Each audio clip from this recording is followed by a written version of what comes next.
ನನ್ನ ನಾಲ್ಗೆನಲ್ಲಿ ಮೋಸ್ಟ್ಲಿ ಮಚ್ಚೆ ಇದೆ ಅನ್ಸುತ್ತೆ. ಹೇಳಿದ್ದೆಲ್ಲ ಸತ್ಯ ಆಗ್ಬಿಡುತ್ತೆ. ಲಾಸ್ಟ್ ವಿಡಿಯೋದಲ್ಲಿ ಹೇಳಿದ್ದೆ ಈ ತರ ಗಾಡಿ ಒಂದ್ ಸಿಕ್ಕಿದ್ರೆ ರಿವ್ಯೂ ಮಾಡ್ಬೇಕು ಅಂತ. ಅಲ್ಲೊಂದು ರಾಜದೂತ್ ಇದೆ, ಈ ರಾಜದೂತ್ ಸಿಕ್ಕಿದ್ರೆ ವಿಡಿಯೋ ಮಾಡ್ಬೇಕು. ಹೆಂಗ್ ಬ್ರೋ ಇದು?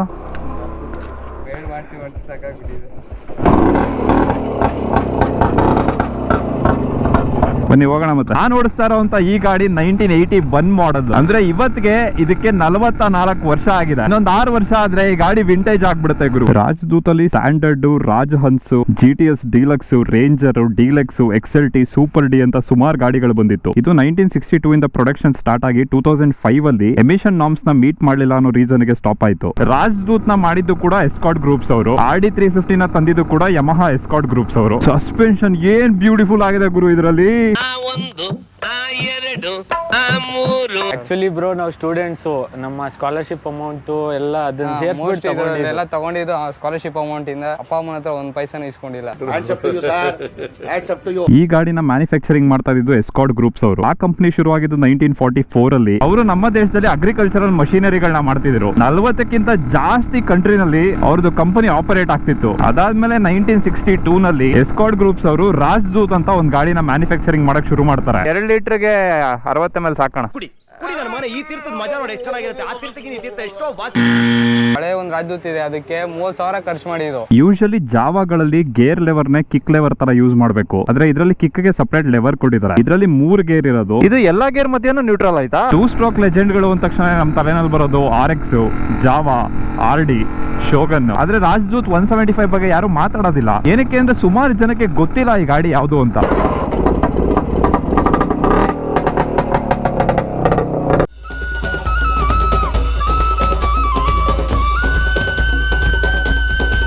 ತುಂಬಾ ಸಿಂಪಲ್ ಗುರು ಈ ಗಾಡಿ. ಲೈಫ್ ಸ್ಟೈಲ್ ನ ಎಷ್ಟು ಈಸಿ ಮಾಡ್ಬಿಡುತ್ತೆ ಅಂದ್ರೆ ಪೆಟ್ರೋಲ್ ಆಯಿಲ್ ಹಾಕ್ಸು, ಕಾರ್ ಕ್ಲೀನ್ ಮಾಡು, ಓಡಿಸು ಅಷ್ಟೇನೆ.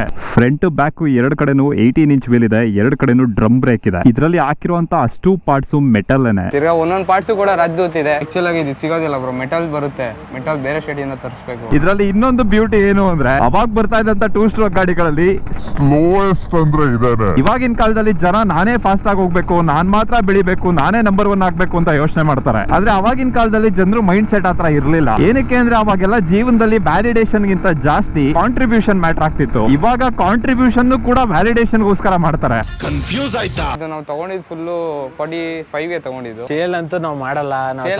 ಗಾಡಿ ನಮ್ಮ ಹತ್ರ ಇರುತ್ತೆ. ಇದ್ರ ಕೀ ನೋಡಿ ಎಷ್ಟು ಯುನೀಕ್ ಆಗಿದೆ ಅಂತ. ಇದರಲ್ಲಿ ಯಾಂಕಾಯ್ ಸ್ಪೀಡೋಮೀಟರ್ ಇರೋದು ರಾಜದೂತ್ ಒರಿಜಿನಲ್. ಸ್ಪೀಡೋಮೀಟರ್ ಮೇಲೆ 120 ಅಂತ ತೋರಿಸ್ತಾ ಇದಾರೆ. 50 ರಿಂದ 60 ಕಿಲೋಮೀಟರ್ ಹೋದ್ರೆ ಸಖತ್ ಮಜಾ ಕೊಡುತ್ತೆ. ನೀವೇನಾದ್ರೂ ಈ ತರ ಒಂದು ರ್ಯಾಟ್ ರೇಸ್ ಇರುವಂತ ಪ್ರಪಂಚದಲ್ಲಿ ಸೇರ್ಕೊಂಡಿದ್ರೆ ಒಂದು ಸಲ ಈ ತರ ಗಾಡಿಗಳನ್ನ ಓಡಿಸ್ ನೋಡಿ. ಅವಾಗ ನಿಮ್ಗೆ ಒಂದು ಐಡಿಯಾ ಬರುತ್ತೆ ನೀವು ಜೀವನದಲ್ಲಿ ಓಡ್ತಾ ಇರೋ ರೇಸ್ ಅಲ್ಲಿ ಯಾವತ್ತೂ ಗೆಲ್ಲಕ್ ಆಗೋದಿಲ್ಲ ಅಂತ. ಇಂಗ್ಲಿಷ್ ನಲ್ಲಿ ಒಂದು ಗಾದೆನೇ ಇಲ್ವಾ ಗುರು, you can never win a race if it's not yours ಅಂತ.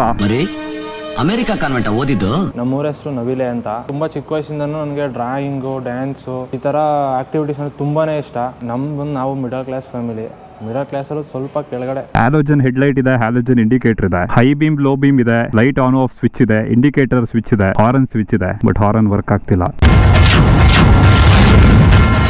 ರಾಜದೂತ್ 175 ಕೂಡ ಅವಾಗಿನ ಕಾಲದಲ್ಲಿ ಯಾವ್ದು ರೇಸ್ ಗಳಿಗೆ ಸಿಗಾಕೊಳ್ದೆ ಅದ್ರದೇ ಆದಂತ ಒಂದು ದಾರಿನಲ್ಲಿ ಹೋಗ್ತಾ ಇತ್ತು. ಅಕಸ್ಮಾತ್ ಇದಕ್ಕೆ ಆ ದಾರಿನಲ್ಲಿ ಹೋಗಕ್ ಆಗ್ಲಿಲ್ಲ ಅಂದ್ರೂ ಕೂಡ ಅದ್ರದೇ ಆದಂತ ಒಂದು ದಾರಿನ ಮಾಡ್ಕೋತಾ ಇತ್ತು. ಇದ್ರಲ್ಲಿ ಇರುವಂತ ಸಸ್ಪೆನ್ಷನ್ ಆಗಿರ್ಬೋದು, ಇದ್ರಲ್ಲಿರುವಂತ ಚಾಸಿ ಆಗಿರ್ಬೋದು, ಇದ್ರ ಬಿಲ್ಡ್ ಕ್ವಾಲಿಟಿ ಆಗಿರ್ಬೋದು, ಪ್ರಾಪರ್ ಆಗಿ ಆಫ್ ರೋಡ್ ಗೆ ಮಾಡಿಸ್ದಂಗಿತ್ತು. ಇದರಲ್ಲಿ ಇನ್ನೊಂದು ಸ್ಪೆಷಲ್ ಫೀಚರ್ ಅಂದ್ರೆ ಇದ್ರಲ್ಲಿರುವಂತ ಸಸ್ಪೆನ್ಷನ್. ಬೇರೆ ಗಾಡಿಗಳಲ್ಲಿ ಹಿಂದ್ಗಡೆ ಬರೋ ಸಸ್ಪೆನ್ಷನ್ ಇದರಲ್ಲಿ ಮುಂದ್ಗಡೆ ಹಾಕಿದ್ದಾರೆ. ಏನಕ್ಕೆ ಅಂದ್ರೆ ಈ ಗಾಡಿನ ಅವಾಗಿನ ಟೈಮ್ ಅಲ್ಲಿ ಹೆವಿ ಡ್ಯೂಟಿ ಕೆಲಸಗಳಿಗೆ ಯೂಸ್ ಮಾಡ್ತಾ ಇದ್ರು. ಅವಾಗೆಲ್ಲ ಆಫ್ ರೋಡ್ ಫನ್ ಗೋಸ್ಕರ ಮಾಡ್ತೀವಿ, ಟೈಮ್ ಪಾಸ್ ಗೋಸ್ಕರ ಮಾಡ್ತೀವಿ, ವೀಕೆಂಡ್ ರೈಡ್ಸ್ ಗೋಸ್ಕರ ಮಾಡ್ತೀವಿ ಅಂತ ಇರ್ಲಿಲ್ಲ. ಅವಾಗ ಜೀವನ ಮಾಡೋದಕ್ಕೋಸ್ಕರನೇ ಆಫ್ ರೋಡ್ ಮಾಡ್ಬೇಕಿತ್ತು. ಇದರಲ್ಲಿ 13 ಲೀಟರ್ ಫ್ಯೂಯಲ್ ಟ್ಯಾಂಕ್ ಇರೋದು. ನನಗನ್ಸೋ ಪ್ರಕಾರ ಒಂದು 25 ರಿಂದ 30 ಕಿಲೋಮೀಟರ್ ಮಿನಿಮಮ್ ಮೈಲೇಜ್ ಕೊಟ್ಟೆ ಕೊಡುತ್ತಿದ್ದು.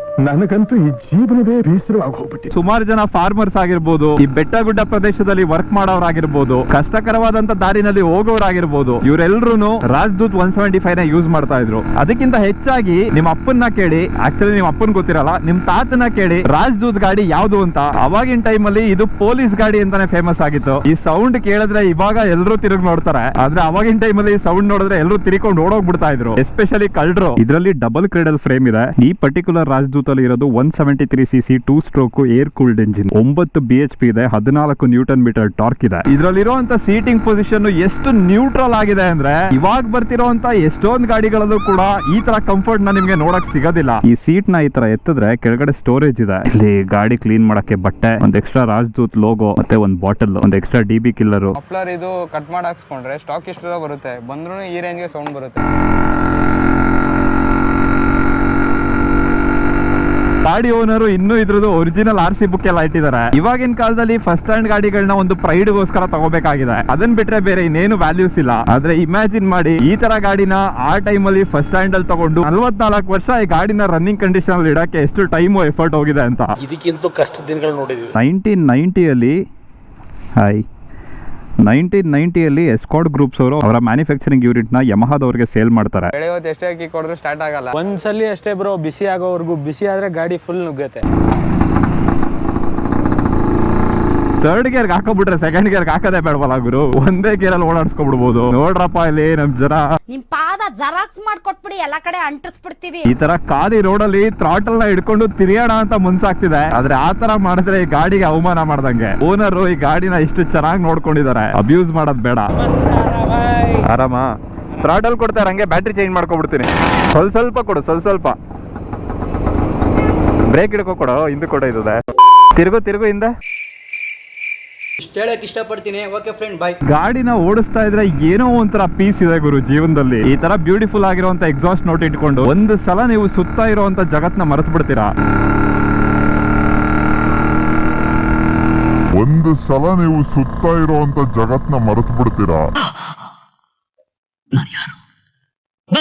ಅಲ್ಲೊಂದು ಸಿವಿಕ್ ಇದೆ, ಅದ್ರ ಮೇಲೆ ಕಣ್ಣು ಬಿದ್ದು ಬಿಡಿದೆ ನಂದು. ಆ ಗಾಡಿ ವಿಡಿಯೋ ಮಾಡ್ಬೇಕಲ್ಲ. ಏನು ಗುರು, ಮೈಸೂರಲ್ಲಿ ಎಲ್ಲ ಈ ಮಟ್ಟಕ್ಕೆ ಕಸಗಳಿಗೆ ಬೆಂಕಿ ಹಾಕ್ತಾವ್ರೆ, ನಾನ್ ಮಾತ್ರ ಯೂಟ್ಯೂಬ್ ಅಲ್ಲಿ ಇರೋ ಕಸಗಳಿಗೆ ಬೆಂಕಿ ಹಾಕ್ತಾ ಇದೀನಿ ಅನ್ಕೊಂಡಿದ್ದೆ. ಮುಚ್ಚಾಲೆ ಬಾಯ್ಲಿ, ಎಷ್ಟು ಮಾತಾಡ್ತಿದ್ಯಾ. ಬಟ್ ಒಂದ್ ಕಡೆನೂ ಸ್ಟಾಪ್ ಆಗಿಲ್ಲ, ಆರಾಮಾಗಿ ಬಂತು ಬೈಕ್. ನನಗೆ ಇನ್ನೊಂದ್ ಏನ್ ಖುಷಿ ಅಂದ್ರೆ, ಈ ಗಾಡಿ ಬಂದಿರೋದು ಮಾಗಡಿಯಿಂದ. ಮಾಗಡಿ ಅಂದ್ರೆ ನಮ್ಮ ಕೆಂಪೇಗೌಡ್ರೂರು, ಮಾಗಡಿ ಅಂದ್ರೆ ನಮ್ಮೂರು. ಮಾಗಡಿನಲ್ಲಿರೋ ಜನ ಎಷ್ಟು ಪ್ಯೂರ್ ಅಂಡ್ ಪವರ್ಫುಲ್ ಆಗಿದ್ದಾರೆ, ಈ ಗಾಡಿನೂ ಅಷ್ಟೇ ಪ್ಯೂರ್ ಅಂಡ್ ಪವರ್ಫುಲ್ ಆಗಿದೆ. ಇದೆಲ್ಲ ಕಷ್ಟ ಬ್ರೋ, ಎಲ್ಲ ಗುಜ್ರಿ ಅಂತಾರೆ. ಗುಜ್ರಿ ಗಾಡಿಗಳಿಗೆ ಬೆಲೆ ಗೊತ್ತಿಲ್ಲ ಬ್ರೋ ಅವ್ರಿಗೆಲ್ಲ. ಪಾರ್ಟ್ಸ್ ಎಲ್ಲ 20 ರೂಪಾಯಿ, ತರ್ಸಕ್ಕೆ 20,000 ಮೇಲ್ ಬೇಕು ಬ್ರೋ. ತಗೊಂಡು ರೆಡಿ ಮಾಡಿಸಿ ಮೇಂಟೈನ್ ಮಾಡ್ಬೇಕು ಅಂದ್ರೆ ದಂಬೇಕು ಬ್ರೋ. ಹೊಂಚೋಕಿ ಸಂಚು ಮಾಡಿ ವಂಚನೆಯಿಂದ ನಮ್ಮ ರಾಜ್ಯವನ್ನು ಕಬಳಿಸಿ ಮೆರೆಯುತ್ತಿರುವ ಶಿವಸ್ಕಂದ ವರ್ಮ ಯಾವುದೇ ಕದಂಬ ವಂಶವೃಕ್ಷದಿಂದ ಶೌರ್ಯಕ್ಕೆ ಸಿಕ್ಕಿ ನಿರ್ನಾಮವಾಗಿದೆ ಎಂದು ತಿಳಿದಿರುವೆಯೋ ಆ ಮಹಾ ವಂಶವೃಕ್ಷವೆಂದು ಮತ್ತೆ ಚಿಗುರಿ ತಲೆ ಎತ್ತಿ ನಿಂತಿದೆ. ಜನ ಕೇಳ್ತಾರಂತೆ ನೀನೇನು ಸೆಲೆಬ್ರಿಟಿನಾ ಅಂತ.